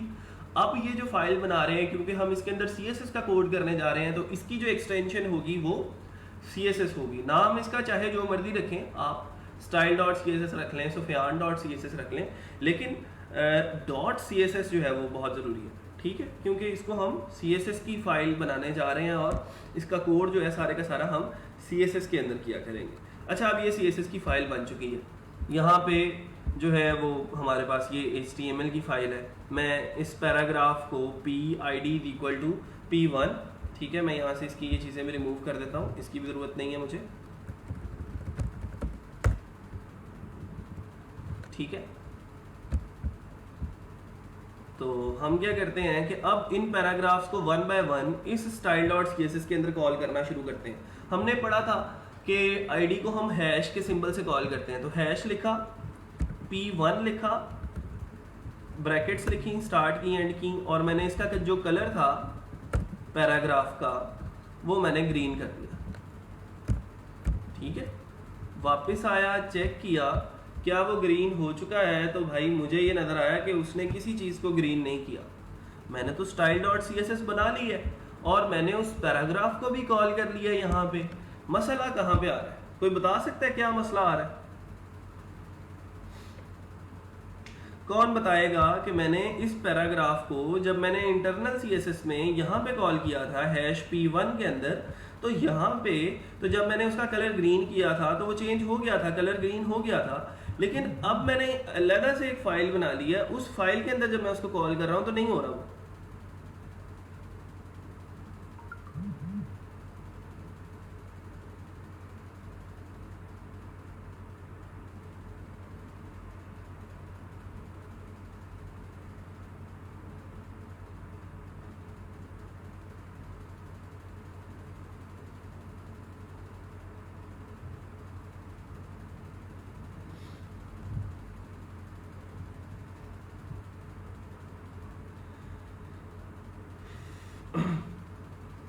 ठीक है जी, कुछ लोग कह रहे हैं लिंक नहीं किया हम, ठीक है जी, लिंक कर लेते हैं, अभी कर लेते हैं। लिंक करना है जी दोनों शीट्स को। वेरी गुड वेरी गुड, माशाल्लाह एक्सपर्ट हो गए सारे। तो सर लिंक करवाना पड़ना, लिंक नहीं है, हाँ जी जी बिल्कुल, जवाब यही है कि हमारी जो HTML की फाइल है वो हमारी CSS की फाइल के साथ लिंक्ड नहीं है। जब तक हम इन दोनों के दरमियान में एक राब्ता कायम नहीं करेंगे, लिंक पैदा नहीं करेंगे, तब तक जो है ये CSS की जो फाइल है उसके अंदर जाके हम कोड नहीं कर सकते। तो मैं HTML वाली फाइल के अंदर आता हूँ और हेड के सेक्शन में जाता हूँ। हेड के सेक्शन में टाइटल से नीचे मैं एक टैग लिखता हूँ लिंक का, ठीक है, और उसके अंदर उसका हाइपर रेफरेंस के अंदर मैं उस फाइल का नाम दे दूंगा जिस फाइल को मैं इसके साथ कनेक्ट करना चाहता हूँ। उस फाइल का नाम हमने क्या रखा था? style.css। तो जब style.css को हमने इस HTML फाइल के अंदर आके लिंक कर दिया, तो ये वाली जो style.css थी अब इस camera.html के साथ लिंक हो चुकी है। मैं इसको अब रिफ्रेश करता हूँ तो अब देखें जरा, अब उसका कलर चेंज हुआ है? अभी भी नहीं हुआ। अब क्या करें? अब क्या गलती है भाई? अब कौन बताएगा? अब आओ जरा मैदान में।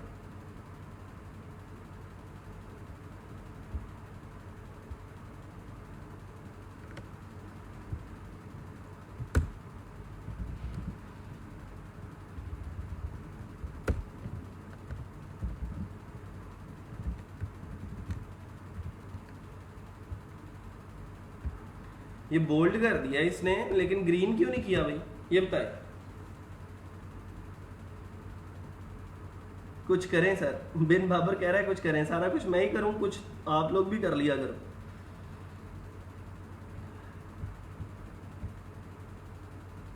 ये देखें जरा, मसला यहाँ पे है कि कलर के बाद जब आप कोई प्रॉपर्टी का नाम लिखते हैं ना, तो कलर के बाद आप सेमी कॉलन नहीं लगाते, कलर के बाद आप कॉलन लगाते हैं, ठीक है। सेमी कॉलन को रिमूव कर दें। अब देखें जरा, अब ग्रीन का कलर जो है वो चेंज हो गया ना। मैं यहाँ पे अगर कॉलन को रिमूव करके सेमी कॉलन लिखता हूँ तो ग्रीन जो है वो वाइट हो जाता है। और इसको मैं रिमूव करके अगर मैं कॉलर लगाता हूँ तो अब देखें ज़रा, अब वो ग्रीन जो है वो उसका कलर जो है वो ब्लू हो गया। ठीक है, तो इससे भी आप लोगों को पता लग जाना चाहिए कि आपकी जो प्रॉपर्टी है वो ठीक तरह से इम्प्लीमेंट हो गई है या फिर नहीं। ठीक है,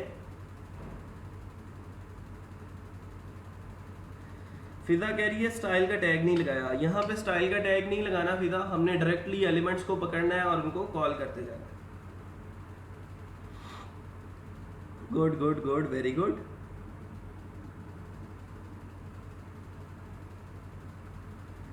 चले ठीक है, ग्रीन इज नॉट ब्लू। ठीक है, अच्छा जी वापस आते हैं, अब चेक करते हैं कि इसका कलर ग्रीन हुआ है या नहीं। तो अब देखें ज़रा, वो गोल्डेड भी हो चुका है और ग्रीन भी हो चुका है। लें जी, अब हम क्या कर सकते हैं कि बारी बारी इनको हम यहाँ पे कॉल कर सकते हैं। मैं लेट सपोज हैश p2 को यहाँ पे कॉल करता हूँ और मैं इसको यहाँ पे चीज़ें जो हैं इसकी चेंज कर देता हूँ। लेट सपोज मैंने यहाँ पे इसका जो टेक्स्ट डेकोरेशन थी, टेक्स्ट डेकोरेशन की प्रॉपर्टी लगाई मैंने उसको, और मैंने उसको अंडरलाइन बोल दिया कि अंडरलाइन करना है आपने उसको। तो पैराग्राफ 2 जो भी जितना भी होगा वो सारे का सारा आप देखें अंडरलाइन हो चुका है। ठीक है, तो इस तरह आप एक्सटर्नल CSS के अंदर जाके इन चीज़ों को हैंडल कर सकते हैं। अब इससे आगे आ जाती हैं। सर मैं बताने ही लगा था कि आपने पहले ही कर दिया सवाल। अच्छा जी, मैं बड़ा तेज़ हूँ जी, मैं आपको बताने ही नहीं देता। अच्छा आगे चलते हैं। आगे ये है कि आपने ये करना है कि अब सवाल ये पैदा होता है, मेरे दिमाग में ये सवाल पैदा हो रहा है कि अगर मैं ये पैराग्राफ 1 है, पैराग्राफ 1 को मैंने कलर जो है वो ग्रीन दिया है अपनी एक्सटर्नल CSS के अंदर, और मैंने यहाँ पे आके जो इंटरनल CSS थी यहाँ पे मैंने दोबारा से हैश p1 को कॉल किया, और मैंने उसी p1 को, जहाँ पे मैंने इसी p1 को यहाँ पे भी कॉल किया ना, यहाँ पे मैंने उसका कलर ग्रीन कर दिया, और यहाँ पे इंटरनल CSS के अंदर जाके मैंने उसका कलर जो है वो रेड कर दिया। अब हुआ क्या है, हुआ ये है कि एक ही प्रॉपर्टी एक ही एलिमेंट को लगाई है, वहां पे भी कलर, यहाँ पे भी कलर, वहां पे कलर उसका ग्रीन की है, इंटरनल में उसका कलर रेड किया। अब मुझे ये बताएं कि अब वो जो पहला पैराग्राफ है उसके जो आउटपुट होगी उसका कलर ग्रीन होगा या फिर रेड होगा, कौन बताएगा? जल्दी बताएं जरा। सेम प्रॉपर्टी लगाई है, सेम एलिमेंट को, p1 को ही लगाई है, लेकिन अब मुझे ये बताएं कि एक्सटर्नल में मैंने उसको ग्रीन कहा और इंटरनल में मैंने उसको रेड कह दिया, तो इन दोनों में से कौन सा कलर इंप्लीमेंट होने वाला है?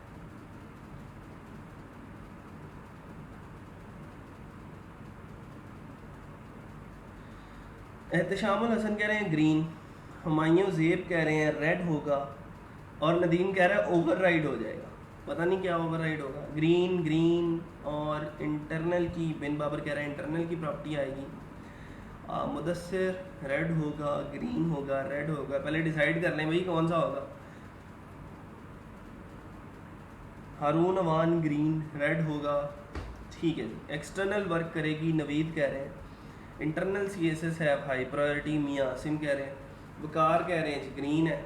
I think green because link पहले आए है। क्या लॉजिक है जी मुदस्सिर, वेरी गुड। मुदस्सिर इकबाल कह रहे हैं ग्रीन, अरूसा भी ग्रीन, मरियम, अच्छा जी। और मुतैयब की अपनी लॉजिक है, वो कह रहा है शेड होगा ग्रीन का और साथ रेड भी, मतलब मिक्स करके।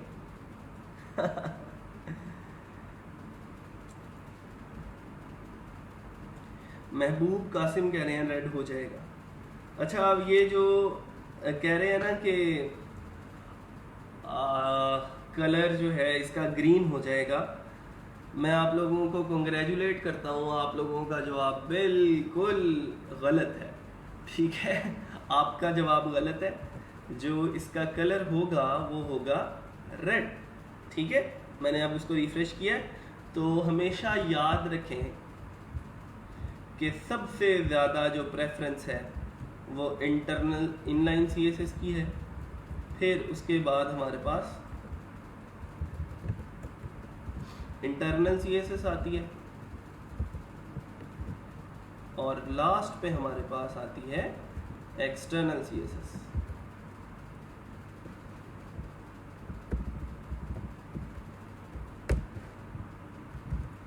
तो सबसे ज़्यादा जो प्रेफरेंस है, जो प्रेसिडेंस है, सबसे ज़्यादा जो वैल्यू दी जाएगी वो इनलाइन CSS को दी जाएगी। फिर उसके बाद सबसे जो ज़्यादा वैल्यू होगी वो इंटरनल की होगी, और फिर उसके बाद एक्सटर्नल की होगी। ठीक है। मुदस्सिर इकबाल कह रहे हैं सर हम लिंक किया ऊपर, जो पहले लिंक करेंगे वही अप्लाई होगा। ऐसा नहीं है कि लिंक पहले आ गया तो क्योंकि style.css लिंक्ड है ऊपर और नीचे हम स्टाइल का टैग लिख रहे हैं, मैं अगर इस स्टाइल के टैग को इस लिंक के टैग से ऊपर ले जाता हूँ तो फिर भी ये स्टाइल वाला टैग ही इम्प्लीमेंट होगा। लिंक ऊपर आए नीचे आए, जब हो गया ये एक रूल पास हो गया कि भाई इंटरनल CSS की जो प्रेफरेंस है वो ज़्यादा है एज कम्पेयर टू एक्सटर्नल, तो फिर ज़्यादा है। ठीक है। और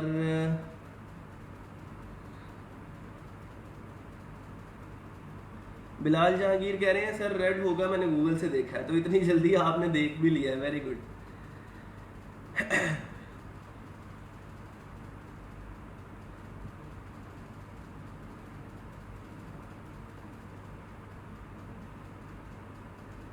ठीक है, अच्छा जी, आ जाए ज़रा आप आगे चलते हैं थोड़ा सा। अब यही प्रॉपर्टी जहाँ पे मैंने इसका कलर इंटरनल CSS के अंदर रेड किया, मैं अब चलता हूँ ज़रा उस पैराग्राफ पे जिसको हम कॉल कर रहे थे। ये पैराग्राफ था वो P1 वाला। मैं इनलाइन CSS के अंदर जाके अब मैं उसका कलर जो है वो कुछ और कर देता हूँ। लेट्स सपोज मैं उसका कलर कर देता हूँ ब्लू।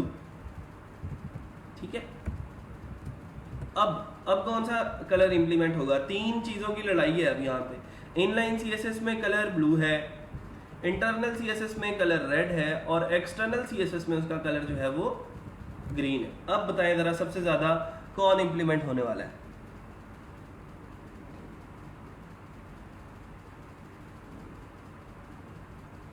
किसकी प्रेफरेंस ज़्यादा है? अब कौन इंप्लीमेंट होगा?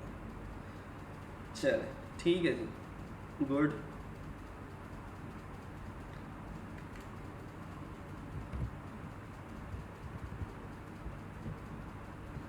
अब हमने इसको जब इम्प्लीमेंट करके देखा तो अब इसका जो कलर आया है वो है ब्लू। अभी भी जूफिशा अरशद कह रही है रेड।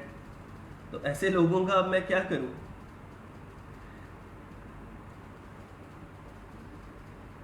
ठीक है, क्योंकि अभी हमने ये चीज़ डिस्कस की कि सबसे ज़्यादा जो प्रेफरेंस है वो हमारी इनलाइन CSS की है, और फिर उसके बाद इंटरनल CSS की प्रेफरेंस आती है। इम्पॉर्टेंस जो है सबसे ज़्यादा इनलाइन CSS की है, फिर उससे कम इम्पॉर्टेंस इंटरनल CSS की है, और सबसे कम जो इम्पॉर्टेंस है वो है एक्सटर्नल CSS की।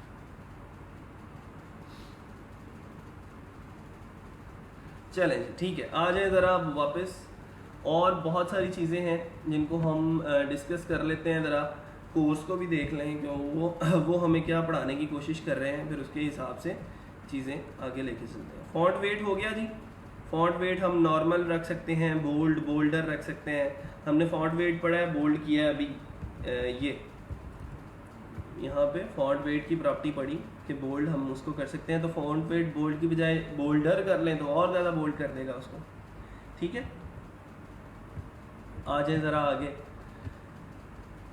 इसके अलावा आप फॉन्ट वेट को पिक्सल्स के अंदर भी मैनेज कर सकते हैं कि 100 पिक्सल लेके आना है आपने उसको, या 200 पिक्सल्स लेके जाना है। फॉन्ट स्टाइल की प्रॉपर्टी है, तो फॉन्ट स्टाइल नॉर्मल होता है, इटैलिक होता है और ऑब्लीक होता है। यहाँ पे आप लोग अब देख लें इनकी वैल्यूज़ को। जब पहले हम पढ़ रहे थे तो हम एक एक वैल्यू लगा के देखते जा रहे थे, जैसे हमने फॉन्ट वेट को बोल्ड पढ़ा था, लेकिन अब हमने ये देख लिया कि फॉन्ट वेट नॉर्मल भी होता है, बोल्डर भी होता है, लाइटर भी होता है, और उसको हम पिक्सल्स के थ्रू भी मैनेज कर सकते हैं। फॉन्ट स्टाइल हो गया, फिर टेक्स्ट फॉर्मेटिंग है। कलर को जो है वो कलर की प्रॉपर्टी हमने लगा के देखी कि कलर ब्लू करके देखा, रेड करके देखा, येलो करके देखा। फिर इसके अलावा हम कलर को कलर कोड से भी जो है वो देख सकते हैं। कल हमने एक एक्सटेंशन जो थी वो की थी इंस्टॉल, और उसका नाम था कलर दिला। उसके ज़रिए हम किसी भी कलर का कोड जो है वो गेट कर सकते हैं। जैसे अब ये ग्रीन कलर जो है, इसका कलर कोड मैंने गेट करना है, तो देखें अब ज़रा उसने मेरा कलर कोड कॉपी कर दिया। मैं सिंपल जाऊंगा अब अपने सबलाइन टेक्स्ट के अंदर, और अब जो मेरा इनलाइन CSS के अंदर उसका कलर लगा हुआ है ना, तो ब्लू की बजाय मैं उस कलर कोड को यहाँ पे पेस्ट कर दूँ। ठीक है, हमेशा याद रखें कि हैश से हम कलर कोड स्टार्ट करते हैं, हैश, और फिर उसके बाद 6 डिजिट का एक नंबर आता है। हर एक कलर का अपना कोड होता है और हम उसको कलर कोड के जरिए भी जो है वो देख सकते हैं। ठीक है, अब मैं अगर आके देखूंगा, इसको रिफ्रेश करता हूँ, तो आप देखें ज़रा ये जो कलर है वो सेम वही कलर है जो हमारा यहाँ पे उस बटन का कलर आ रहा था। ठीक है, मैं अगर यहाँ पे एक हेडिंग बना लेता हूँ, उस हेडिंग को हम ये काम करके देख लेते हैं। हेडिंग बनाई नहीं है हमने वहाँ पे, ये हेडिंग है हमारे पास ऊपर, इसको बंद कर दें।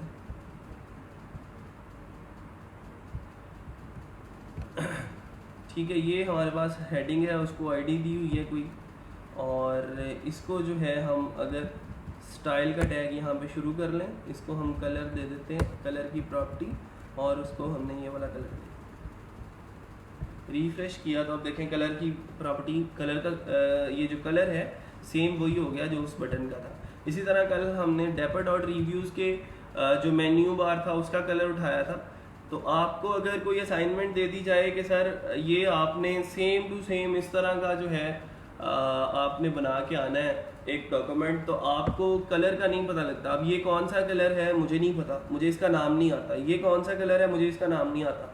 हाँ, लेकिन मैं ये कर सकता हूँ कि इसका कलर कोड यहाँ से मैं कॉपी कर सकता हूँ। ठीक है, मैंने यहाँ से इसका कलर कोड कॉपी किया और अपने डॉक्यूमेंट के अंदर जाके इम्बेड कर दिया। यहाँ पे आए और इसका मैंने कलर जो था वो चेंज करके ये कर दिया, सेव किया, वापस आया, चेक किया कि वो कलर हो चुका है या नहीं। तो अब ये देखें ज़रा, इसने उसका सेम कलर जो है वो पर्पल सा जो है वो हमारे पास आ चुका है। लें जी, तो इस तरह भी हम कलर की प्रॉपर्टी जो है वो इसको लगा सकते हैं। अब और कुछ प्रॉपर्टीज़ देख लें। ये वैसे हम इन चीज़ों को पढ़ चुके हैं। टेक्स्ट लाइन की प्रॉपर्टी है, लेफ़्ट करना है, राइट करना है। आप किसी भी पैराग्राफ को जो है वो अलाइन लेफ़्ट या फिर अलाइन राइट कर सकते हैं। ठीक है, अलाइन टेक्स्ट लाइन की प्रॉपर्टी है हमारे पास, टेक्स्ट माइनस अलाइन। ठीक है, मैं इसको राइट कर देता हूँ फ़िलहाल चेक करने के लिए। ये पैराग्राफ को लगाया मैंने और ये पैराग्राफ है जी हमारा, तो ये थोड़ा सा राइट लाइन हो जाएगा, इसको देख लीजिएगा गौर से। ठीक है जी, तो अब राइट से बिल्कुल वो चीज़ अलाइंड आ रही है, जगह उसने नहीं छोड़ी, अलबत्ता उसने लेफ़्ट वाला जो है उसको इग्नोर कर दिया। टेक्स्ट लाइन आप जस्टिफाई भी कर सकते हैं। जस्टिफाई क्या करता है कि दोनों साइड से एक जैसी स्पेस छोड़ता है। ठीक है, दोनों साइड से उसने उसको सेम कर दिया। अच्छा जी, आगे चलते हैं। अब ज़रा वर्टिकल अलाइंस भी हो सकते हैं। टेक्स्ट डेकोरेशन की प्रॉपर्टी हमने पढ़ी है, अंडरलाइन होती है, ओवरलाइन होती है, लाइन थ्रू होती है, और ब्लिंक भी हम उसको लगा सकते हैं अगर हम टेक्स्ट डेकोरेशन लगाना चाहें। तो ये करते क्या है, अंडरलाइन क्या करता है, adds the line under the content. Overline क्या करता है, adds the line over the content. और लाइन थ्रू क्या करता है कि ऊपर लाइन लगा देता है, टेक्स्ट के ऊपर एक लाइन लगा देता है। और ब्लिंक क्या करता है, creates blinking text which is generally frond upon and considered annoying.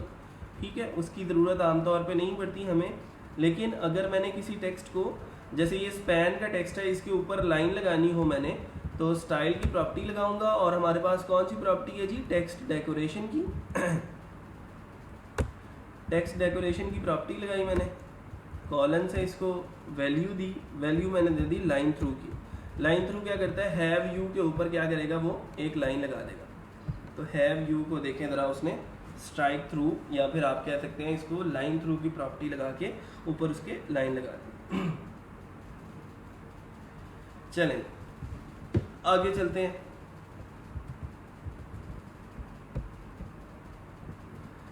Text indent भी हमने पढ़ लिया, टेक्स्ट ट्रांसफॉर्म भी पढ़ लिया, उसमें कैपिटलाइज की प्रॉपर्टी पढ़ी थी। तो अगर तो आप सारे टेक्स्ट को कैपिटलाइज करना चाहते हैं तो कैपिटलाइज लिख दें, अगर आप उसको लोअर केस करना चाहते हैं तो लोअर केस कर दें। ठीक है, अपर केस करना चाहते हैं तो अपर केस कर दें।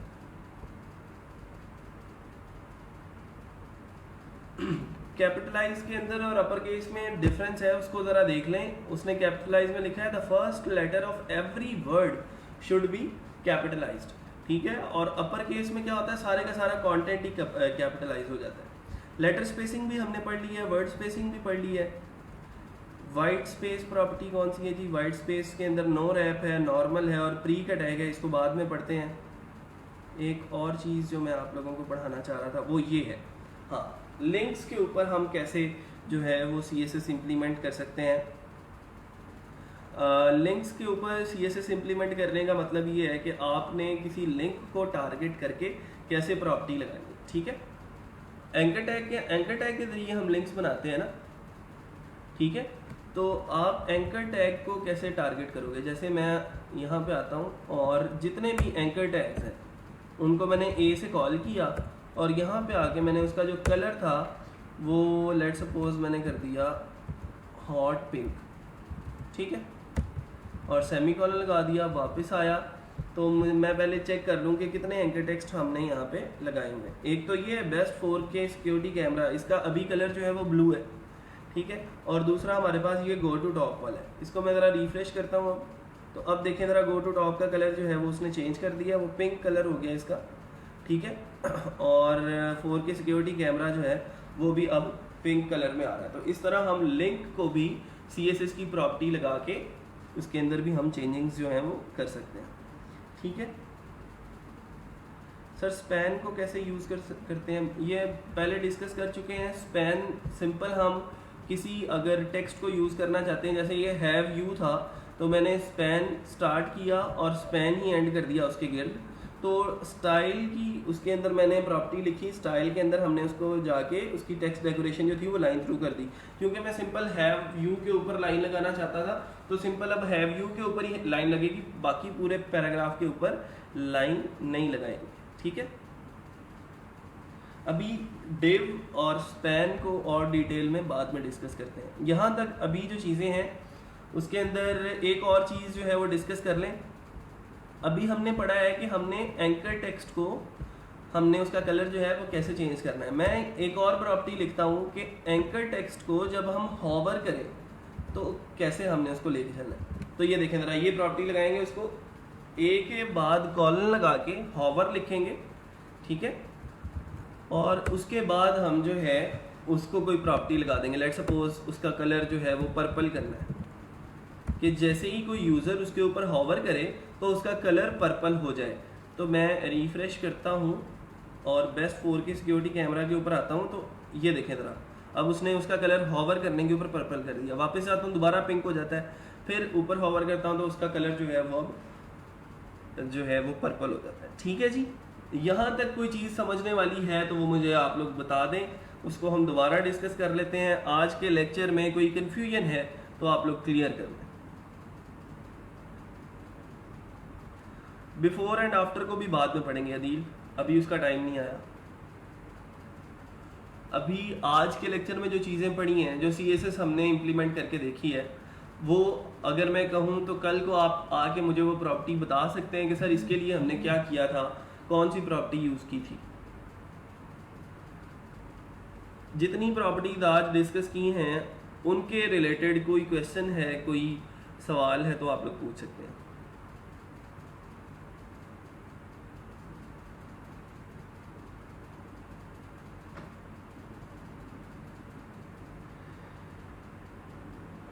सर बस करें, इतना कुछ बाद में भूल जाएगा। हाँ जी, बस कर दिया जी, आज के लिए इतना बहुत है।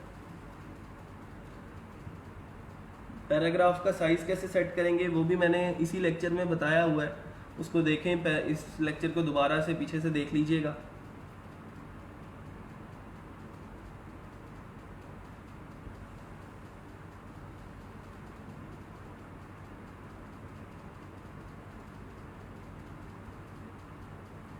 असाइनमेंट यही है कि जितनी प्रॉपर्टीज आज हमने डिस्कस की हैं उनको खुद से इम्प्लीमेंट करके देखें। अपने पैराग्राफ्स बनाएं खुद से, अपनी हेडिंग्स बनाएं, अपने टेबल्स क्रिएट करें और उनके ऊपर CSS की ये प्रॉपर्टीज़ जो है तीनों तरीक़ों से इम्प्लीमेंट करके देखें, इनलाइन से भी, इंटरनल से भी और एक्सटर्नल से भी। यही आपकी असाइनमेंट है।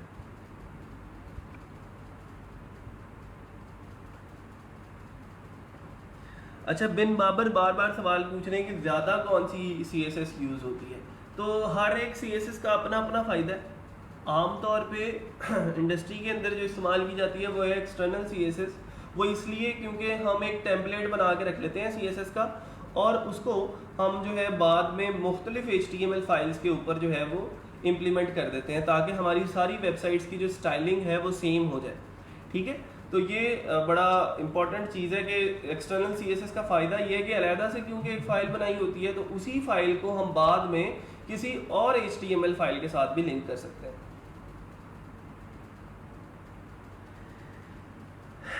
अब तो सब क्लियर है, करके देखेंगे तो क्वेश्चन होगा। हाँ जी, बिल्कुल ऐसे ही होता है। क्लास में बड़ा अच्छा फील हो रहा होता है, बड़ी अच्छी फीलिंग्स आ रही होती हैं, यार हम तो डेवलपर बन गए, ये तो हलवा था बिल्कुल, मतलब मुश्किल काम ही नहीं था। तो जब इंसान खुद करके देखता है ना, तो वहाँ पे फिर जैम्प भी रीस्टार्ट नहीं हो रहा होता, तो वो थोड़ा सा मुश्किल हो जाता है।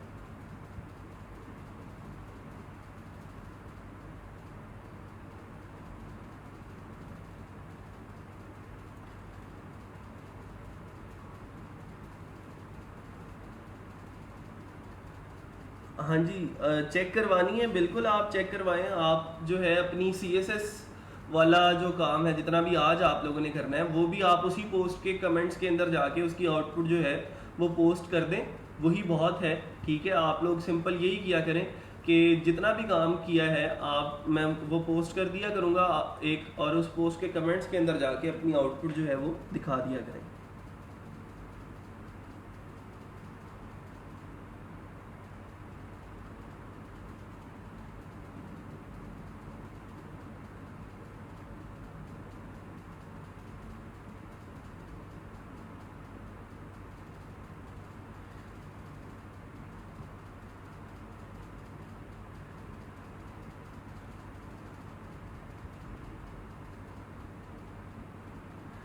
अच्छा जी, अब कल वाली असाइनमेंट का पूछ रहे हैं सारे। कल वाली असाइनमेंट मैं देख लेता हूँ।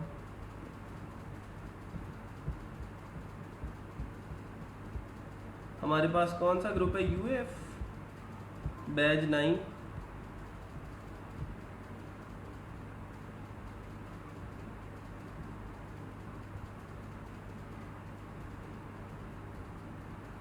मुतैयब sir, I am a girl, congratulations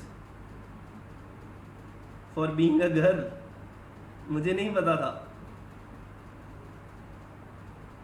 अच्छा जी, अच्छा आ जाए ज़रा, असाइनमेंट पे आ जाए।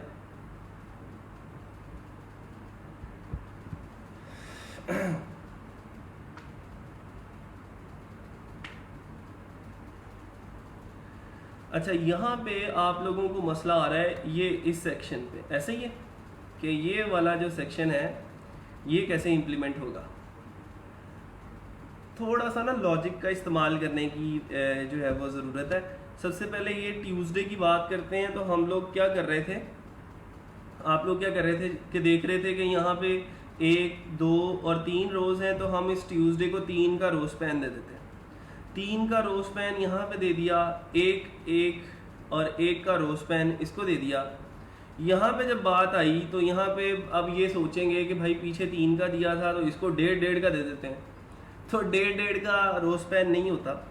ठीक है, हम यहाँ पे जब बात करते हैं रो स्पैन की, तो अगर मैं इसको थोड़ा सा लॉजिक को चेंज करूँ, तो लॉजिक अगर मैं कुछ ऐसे बना लूँ कि इस वाली रो को मैं 6 का रो स्पैन देता हूँ, इन सब को मैं 2 का रो स्पैन देता हूँ, इसको भी 2 का रो स्पैन, इसको भी 2 का रो स्पैन, और इसको भी 2 का रो स्पैन, तो 2 3 बार कितने हो गए? 6। इसका मतलब ये 3 इस 1 के बराबर हो गए।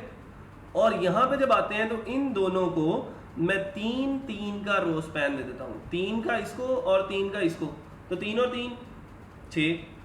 तो ये पूरी की पूरी जो रो है इसके अंदर 6 रो स्पैन पूरे हो गए, 6 इसके सिर्फ 1 के ही, इसको 2 का रो स्पैन दे दिया, और इन दोनों को 3 का रो स्पैन दे दिया। तो वो सारी की सारी कन्फ्यूजन जो थी वो हमारी क्लियर हो गई। अब इसमें क्या मुश्किल थी मुझे बताएं? सिंपल था ना। अब यहाँ पे अगर अगले की बात करते हैं, तो ये जो है टॉप वाला जो सेक्शन है उसको 6 का रो स्पैन दिया हुआ है। ये जो लेफ्ट, सेंटर और राइट है इसको 2 का कॉल स्पैन दिया हुआ है। सॉरी, कॉल स्पैन की बात हो रही है। टॉप को कॉल स्पैन दिया है 6 का, नीचे वाले को कॉल स्पैन दिया है 2 का, और सबसे नीचे वालों को कॉल स्पैन दिया 3 का। ठीक है, तो 1.5 का रो स्पैन नहीं देना, हमने जो है वो सिंपल उस रो को 6 का रो स्पैन देना है, फिर 2-2 का और फिर 3-3 का।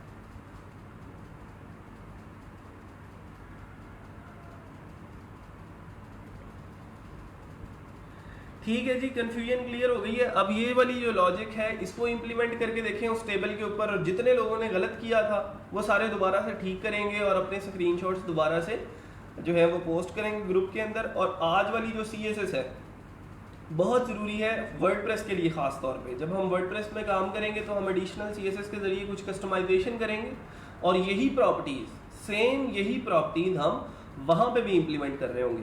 ठीक है, तो इसको मत भूलें, CSS को इम्प्लीमेंट करना मत भूलें, इसको इम्प्लीमेंट करें और मुझे अपने आउटपुट के स्क्रीनशॉट्स जो हैं उस पोस्ट के कमेंट के अंदर दिखाते रहें। ठीक है,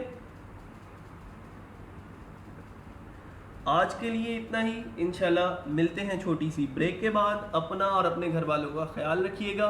अल्लाह हाफिज़।